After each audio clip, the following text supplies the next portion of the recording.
Carla may surprise kay Kuya Jomar sa ribbon cutting ng bagong bahay niya. Yan po ang pag-uusapan natin sa video natin ngayon.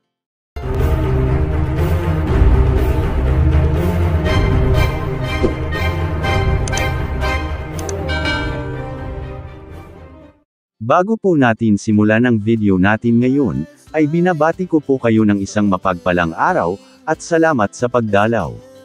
Shoutout po sa bumubuo ng Team Calling Up, at shoutout po sa tambalang Carla at Jomar Jumcar. Sa latest episode nga po ng Jumcar, ay pinakita nga dito ang malaki at napakagandang bahay ni Carla, at ayon nga dito ay umabot na sa 1 million worth ang bahay ni Carla. Sinong mag-akala mula sa maliit na barong-barong, ay ngayon ay may sarili ng bahay si Carla, kaya malaki ang pasasalamat ni Carla at ang buong pamilya niya.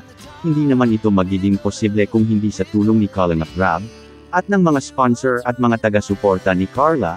Sa sobrang saya nga ni Carla ay bumuhos ang luha ng kagalakan, na talagang hindi siya makapaniwala sa mga blessings na kanyang tinatamasa ngayon.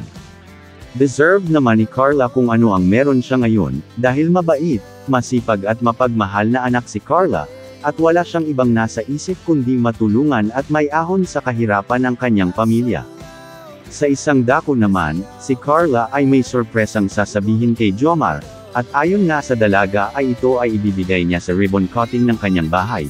Nalubos namang kinatuwa ni Kuya Jomar, at excited nga ang binata, kung ano ang sorpresang iyon ni Carla sa kanya.